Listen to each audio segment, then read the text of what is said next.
So continue रखते हैं। हमने लास्ट वीडियो में आई थिंक की इनिशिएटिव्स पढ़ लिया था थोड़ा बहुत स्टार्टिंग से। अब वही थोड़ा बहुत यहाँ से नेक्स्ट पेज से स्टार्ट करने वाले थे हम। वो एक्चुअली जो इम्पोर्टेंट चीज़ होगा मैं वही कवर कराऊंगा, और आपने अगर पार्ट 1 और पार्ट 2 नहीं देखा तो ये भी भूल जाओगे कि आपको ये समझ में कुछ आने वाला है नहीं। ठीक है। सो बेसिकली लीगल बैटल्स, कुछ ऐसे लीगल बैटल्स भी हुए थे। चाहे NAACP, what is the full form of NAACP, मेरे को कमेंट में करके बताओ। अगर आपने प्रीवियस पार्ट देखा है तो आपको पता होगा, तभी आप नेक्स्ट पार्ट देख रहे होगे। Focused on legal challenges to fight racial unfairness, inequality, unfairness, कुछ भी बोल सकते हो। They funded lawsuits to end segregation and discriminatory practices, especially in education and voting. The Brown v. Board education case, led by Thurgood Marshall and NAACP lawyers, who significant victory declaring। Basically क्या है ना, अभी ये जो case है ना वाला, मैंने आपको पिछली वीडियो में बता रखा है ब्राउन वी बोर्ड का क्या था। अब मैं बार बार नहीं बताने वाला ये। अगर आपने पिछली वीडियो नहीं देखी तो जाके देखो, नहीं तो यहाँ पे दोबारा एक चीज़ नहीं बताऊंगा। अगर आपको बता दिया तो फिर उन बच्चों के लिए अनफेयर हो जाएगा कि जिन्होंने पूरी वीडियो देखी मेरी पिछली वाली है ना, जो कि स्कूल सेग्रीगेशन अनकॉन्स्टिट्यूशनल देखा गया। ठीक है। वोटिंग राइट्स एंड पॉलिटिकल एक्टिविटीज़म, ये आपको पता ही, सारे जो नंबर्स हैं इनको हटाओ।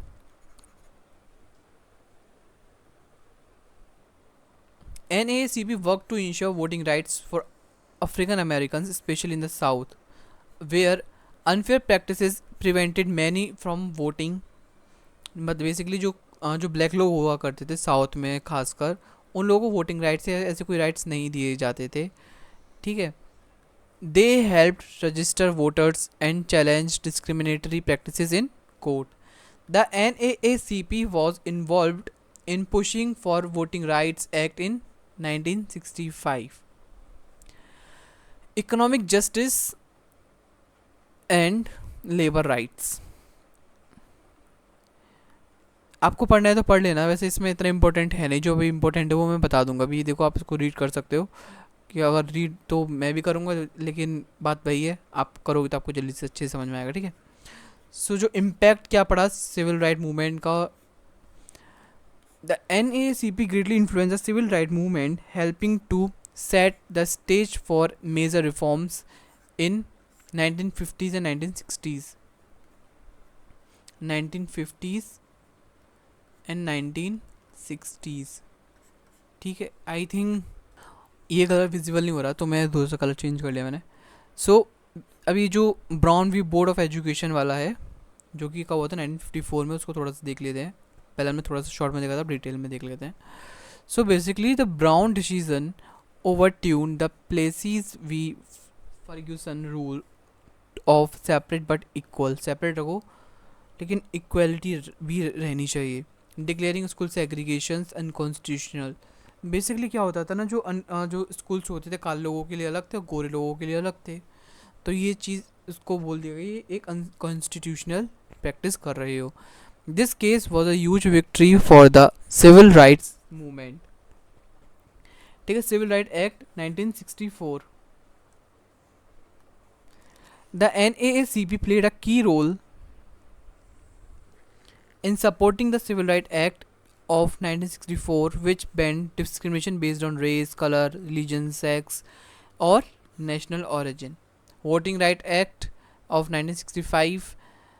The Voting Right Act was another major success for the NAACP, prohibiting racial discrimination in voting, especially in the South. The NAACP was instrumental in advocating for this law, desegregation, and legal advocacy. The NAACP's legal efforts helped to dismantle segregation in schools in public life. जो कि NAACP का सबसे बड़ा effort ये रहा था, उसने जो सेग्रीगेशन हुआ करते थे ना स्कूल्स में, पब्लिक लाइफ में, उसको ख़त्म करने में बहुत ज़्यादा अपनी भूमिका निभाई। ठीक है। Leading to policies that promote racial equality, ऐसे कुछ पॉलिसीज़ लाए जिससे कि ये सारी चीज़ें ख़त्म हो सके और इक्वलिटी आ सके। Legacy and ongoing work, legacy and ongoing work. कुछ देखो भाई, ये जो है ये बेसिकली इंपॉर्टेंट नहीं है NAACP, लेकिन इसको करके जाना है क्योंकि ये रहा NACP डुबॉइस में आप लिख सकते हो, WE डुबॉइस में ये वाली चीज़ लिख सकते हो। अब ये जो इम्पोर्टेंट नहीं है तो मैं मुझे नहीं लगता मुझे कराना नहीं चाहिए, और मैं इसको स्किप कर नहीं रहा, ऑनलाइन में इसको करा रहा, लेकिन इम्पोर्टेंट भी है। अगर आप इसको WE डुबॉइस में लिखना चाहते हो, आंसर बड़ा करना चाहते हो, तो NAACP आपको लिखना पड़ेगा, ठीक है। तो इसको रीड इट फ्रॉम हियर, इसको यहाँ से पढ़ना, और इसमें देखो सब इजी लैंग्वेज में लिखा हुआ है और कुछ हार्ड में है नहीं, क्योंकि मैं चाहता हूँ कि सब कुछ जल्दी जल्दी हो और ज़्यादा कुछ, देखो बस इतना ही तो आपको कर पढ़ना है खुद, है ना। यहाँ से NAACP is still one of the most important civil rights organization in the US। चलो बता ही देता हूँ, क्या ही करूँ मैं, तुम लोगों को देख के तरस आता है मेरे को। चलो मैं करा देता हूँ, कोई दिक्कत नहीं है। एक ये ऑर्गेनाइजेशन थी US की जो कि बहुत इंपॉर्टेंट रोल प्ले करती सिविल राइट्स में। It continues to fight and for racial justice, equality for African American and other marginalised group. इसमें आता है मॉडर्न एडवोकेसी, पब्लिक एजुकेशन, ठीक है, और इंटरनेशनल इन्फ्लुएंस भी कुछ देखा गया है इसमें। इस क्लास का कंक्लूजन तभी आपको खुद ही करना पड़ेगा, मैं ये नहीं कराने वाला हूँ, है ना। ये तो आपको खुद ही करना पड़ेगा कंक्लूजन, क्योंकि कंक्लूजन आपको होता है, कंक्लूजन इस चैनल पर आपको खुद ही करना पड़ता है, ठीक है। आपको शो कर रहा हूँ मैं, you can read it out from here, pause the video and read it. Next is जो इम्पोर्टेंट है, the rise of civil rights movement. Introduction to the civil rights movement. हमने ऐसे ही सेम चीज़ क्या पढ़ा था, हमने बुकर टी वॉशिंगटन पढ़ लिए, वॉशिंगटन पढ़ ली हमने, वैसे ही सेम चीज़ हमने क्या पढ़ लिया, WE डुबॉइस।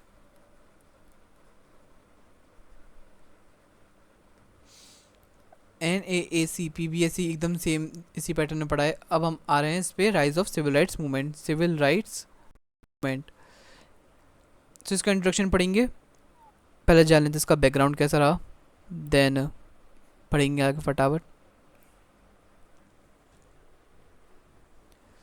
अच्छा, background and main goals.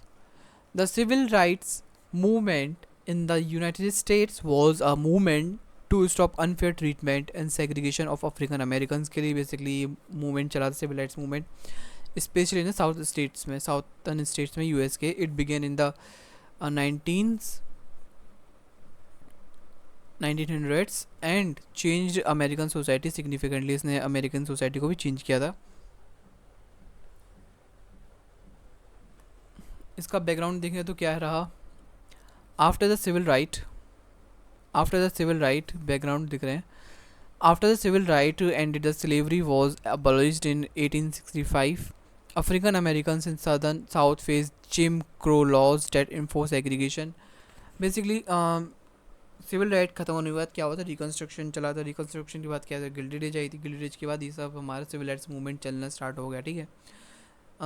Civil war के बाद स्लेवरी थोड़ी बहुत अबॉलिश हो गई, थोड़ी बहुत हुई थी, क्योंकि पूरी तरीके से तो नहीं हो सकती है, ऐसा तो नहीं हो सकता ना कि अगर हाँ हमारे देश में करप्शन हो रहा था एकदम से कुछ अलग हो गया तो सारा करप्शन एकदम से ख़त्म। भाई कुछ तो होंगे ना गिनना चुना लोग जो कि करप्शन कर रहे होंगे, तो वही अबॉलिश होनी स्टार्ट हो गई, या फिर हो सकते कह सकते हैं काफ़ी हद तक अबॉलिश हो गई, ठीक है। इन 1865 अफ्रीकन अमेरिकन जो कि साउथ में रहते थे उन्होंने फेस करा था जिम क्रो लॉ, जिसमें कि सेग्रीगेशन को इम्फोर्स यानी जबरदस्ती थोपा गया इन लोगों पे।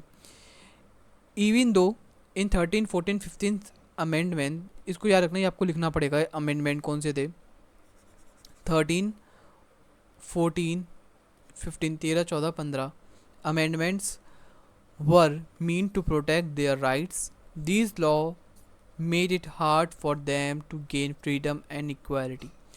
In 1900s, early 1900s में क्या होता था,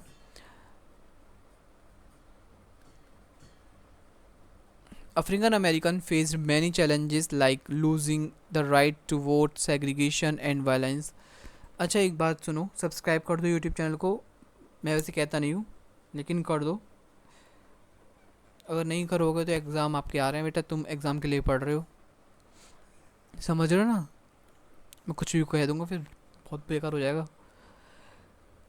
अच्छा मैं एक चीज़ बता दूं, नोट्स बनाते रहना, अगर नोट्स बनाओगे तो आपको एग्ज़ाम से पहले अगर आप पढ़ रहे हो अप्रैल में या फिर मार्च में तो फ़ायदे में हो। अगर आप पढ़ रहे हो एकदम एग्ज़ाम से 5 या फिर 4 दिन पहले तो मुझे नहीं लगता कि आपके लिए कोई ज़्यादा यूज़फुल होगा, हाँ लेकिन कुछ होते हैं पढ़ने वाले जो बच्चे जो एक रात पहले ही पढ़ते हैं, सब कुछ कर लेते हैं, उस उनके लिए भी सब कुछ है। लेकिन अगर आप नोट्स बना के पढ़ोगे तो ज़्यादा अच्छा रहेगा।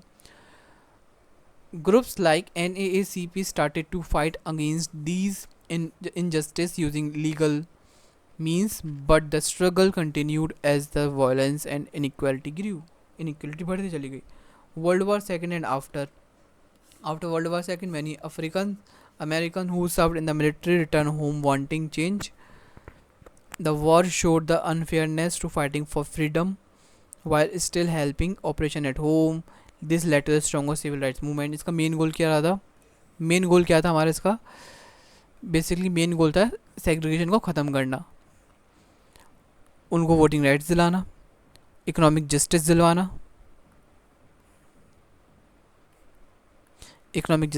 साथ ही साथ लीगल इक्वालिटी लाना। अब इम्पोर्टेंट इवेंट क्या क्या रहे इसके, वही चीज़ देखो, एक ही चीज़ है वो बार बार आती रहेगी। ब्राउन वी बोर्ड एजुकेशन 1954, इसको करके जाना कैसे भी मुझे नहीं पता। इसके अलावा मॉन्टेगोमेरी बस बॉयकॉट, जो कि हमने लास्ट वीडियो में ही पढ़ा था। मॉन्टेगोमेरी बस बॉयकॉट जिसको कि किससे रिलेटेड था? रोज़ा पार्क से। देखो यहाँ पे लिखा हुआ है, खैर नाम मेरा रोज़ा पार्क से ये बहुत ज़्यादा रिलेटेड था, ठीक है। मार्च ऑन वाशिंगटन, जिसमें कि इन्होंने स्पीच दी थी अपनी, आई हैव अ ड्रीम करके, आई थिंक यहाँ पे लिखा ही होगा, ये रहा, I have a dream speech दी थी किन्होंने? Martin Luther King junior, please make sure junior, आप मेरे कौन हो? जूनियर। तो उन्होंने ही स्पीच दी थी। सिविल राइट एक्ट भी था 1964 का, द वोटिंग राइट एक्ट था 1965 का। ये इंपॉर्टेंट इवेंट्स हैं, ठीक है।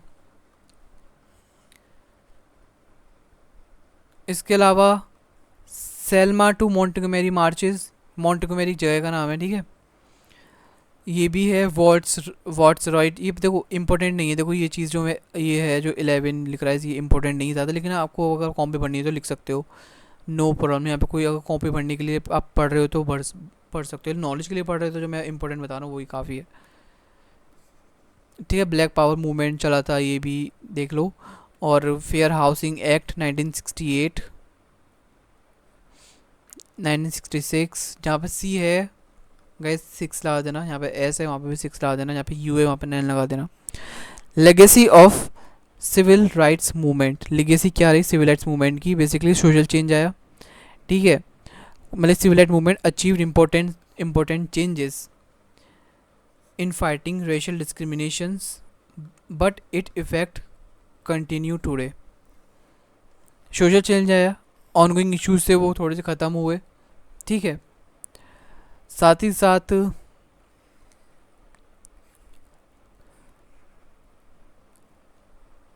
रेसिज्म ख़त्म हो गया, सब वोटर सप्रेशन भी ख़त्म हो गया, इकोनॉमिक इक्वलिटी आ गई, किन के लिए? अफ्रीकन अमेरिकन्स के लिए। ये सब मूवमेंट के बाद, ये सब चेंजेस आए थे सिविल राइट मूवमेंट के बाद। सो कंक्लूजन को खुद पढ़ना है। अब जो आता है वो आते हैं हमारे मार्टिन ल्यूथर किंग जूनियर, यही थे जिन्होंने कि ये सिविल राइट मूवमेंट स्टार्ट किया था।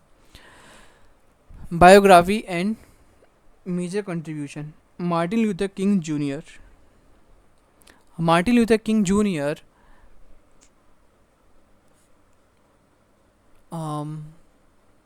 1929 to 1968, राइट गाइज? इनका ना time period please do confirm it.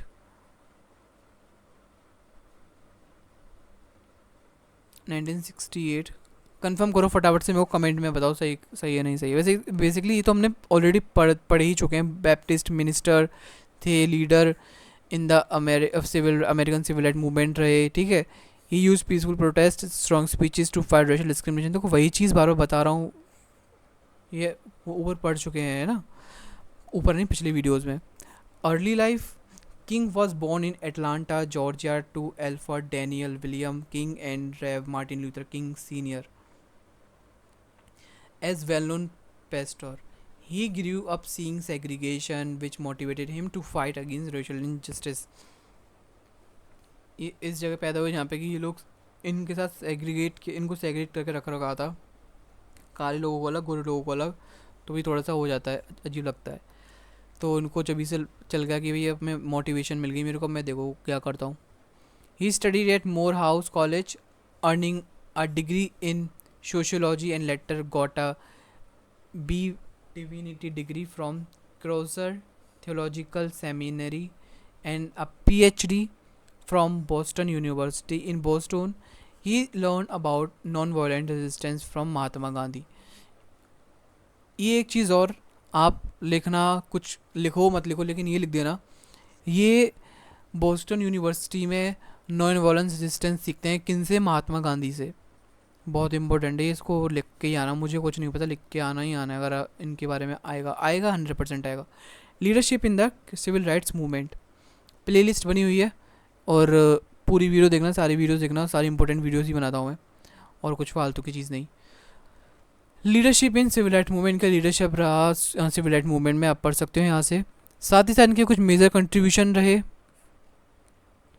क्या क्या मेजर कंट्रीब्यूशन रहे जो कि आप यहाँ से देखो. King played a key role in important events like Montgomery bus boycott, वही चीज़ आ गया, Birmingham campaign, the march on Washington जो कि जिन्होंने स्पीच दी थी, ठीक है, and Selma to Montgomery marches. He fought for justice, equal rights and work to end segregation. ठीक है, समझ में आ रहा है ना सभी को. He also push for laws to end segregation and secure voting rights for African Americans, helping to pass the Civil Rights Act of 1964 and Voting Rights Act to 1965, right? Philosophy of non-violent resistance. इन्होंने किनसे सीखी थी ये? Idea came from Mahatma Gandhi, who led India to freedom through peaceful protests. Non-violent civil disobedience, ये चीज़ है. अगर ये अब इंडिया के प्रोस्पेक्ट में भी है, आपको समझ में आ जाएगा. इंडिया के प्रोस्पेक्ट में भी आपने पढ़ाई होगा ये 12th में, बिना 12th में करे तो यहाँ पे आए नहीं होगे. सो इसको करना खुद से, और इजी है, कंटेंट में दे रहा हूँ, दिमाग का अपना लगाओ. ठीक है, देखो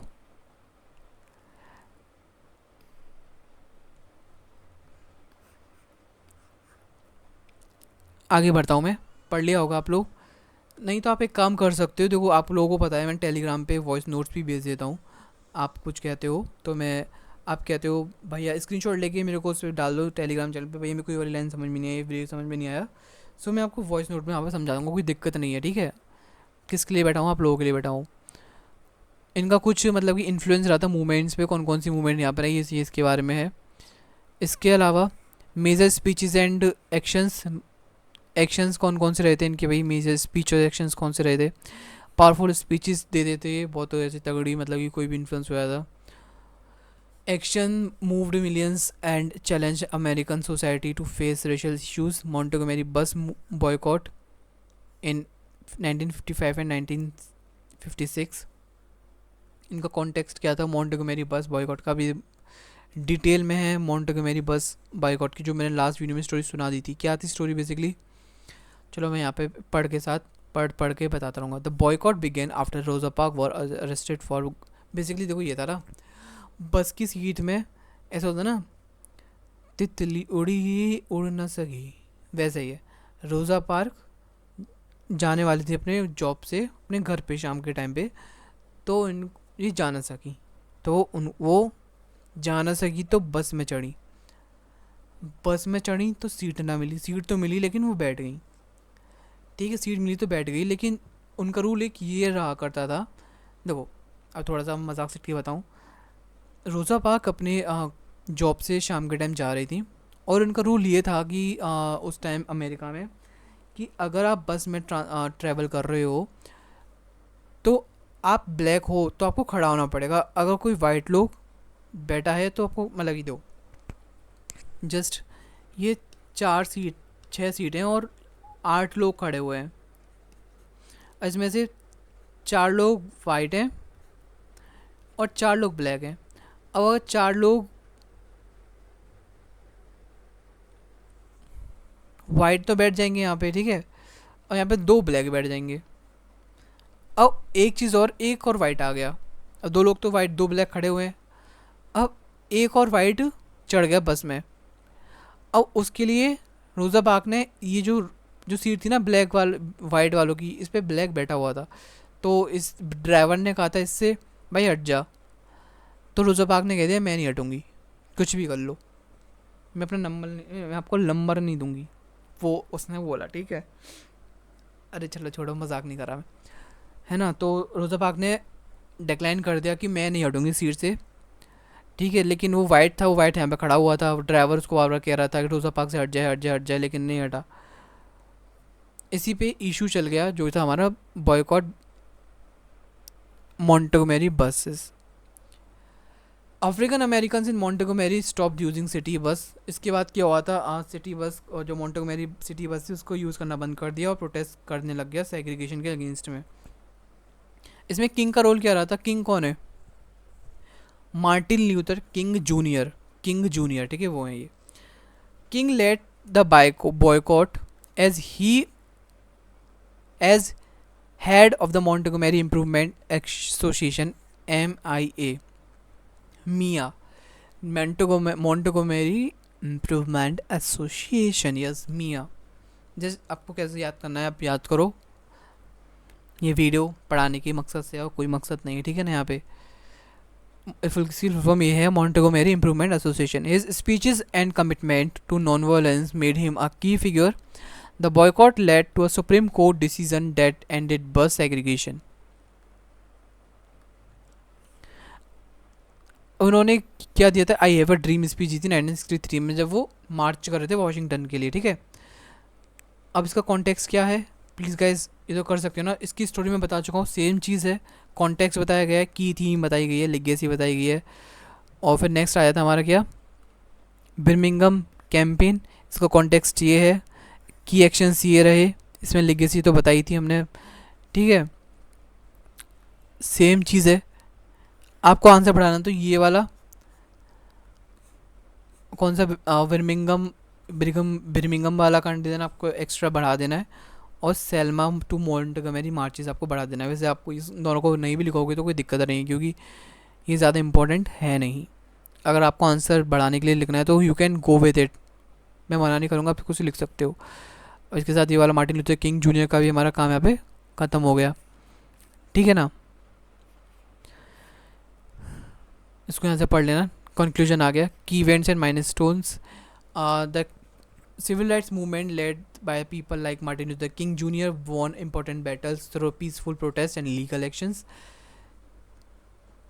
जो सिविल राइट मूवमेंट चला था, जो कि मार्टिन लूथर किंग जूनियर ने, वो जीते थे बहुत से इंपॉर्टेंट बैटल्स, लड़ाई दंगे से नहीं, पीसफुल प्रोटेस्ट करके, लीगल एक्शन करके, ठीक है। 3 key events work Brown v board education. Key events थे, जो की इवेंट्स थे कौन कौन से थे? की इवेंट्स कौन कौन से थे? Brown v board education case, civil right act 1964, मुझे भी याद हो गया 1964, इसको सही करते करते आपको भी याद हो जाना चाहिए, and voting right act of 1965। This event change American society bye fighting against segregation protest. देखो दोबारा चीज़ वही आ गई, अब आप तो मानोगे ना, रिपीटेड हो रही है। ब्राउन वी बोर्ड वाला आप एक बार दोबारा से यहाँ से पढ़ना, मैं जितनी बार यहाँ पे लिखूँगा जितनी बार आपको पढ़ना पड़ेगा, ठीक है। पॉज करो वीडियो को, एक बार पढ़ लो, 2 मिनट लगेंगे, ज़्यादा मिनट नहीं लगने वाले। अगर मैं 2 मिनट में पढ़ने लग गया तो भाई वीडियो पता है 2 मिनट से दो बूंद बूंद से समुद्र बन जाता है।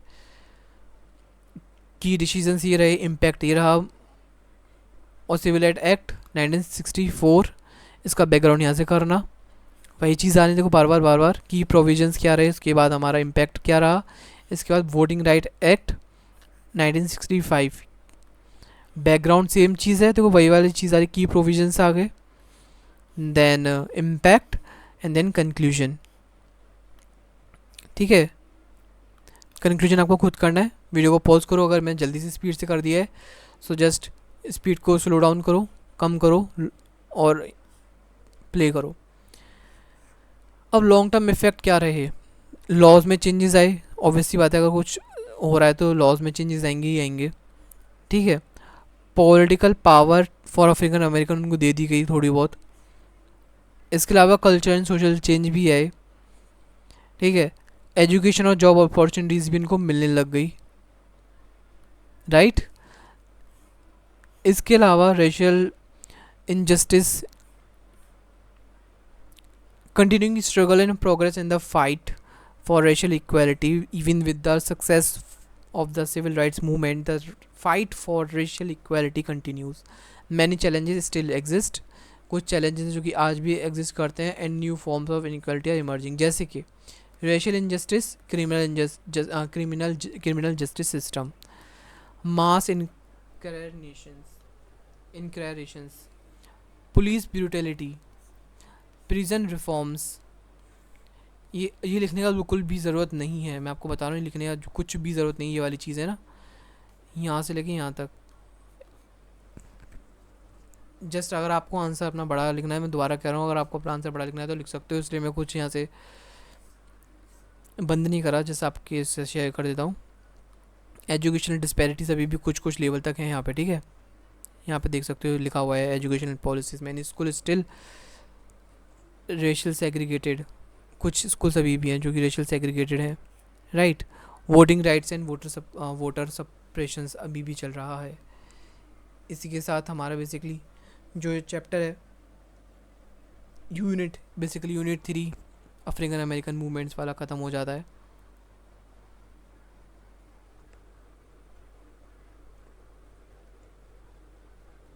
राइट इसके अलावा वेट करिए थोड़ा सा, एक second please guys, let wait for a while guys, wait for a while, please. You can skip the video for 10 seconds.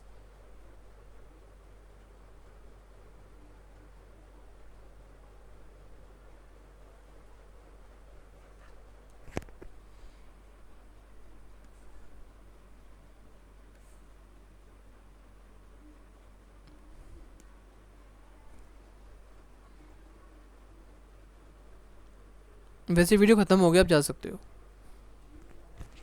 Yes you can check, अगर आपने स्किप नहीं करी अभी तक वीडियो कंक्लूजन। और इसी के साथ खत्म होगी हमारी वीडियो। Thank you so much for watching this video, do like comment share and subscribe this YouTube channel. Bye bye bye bye.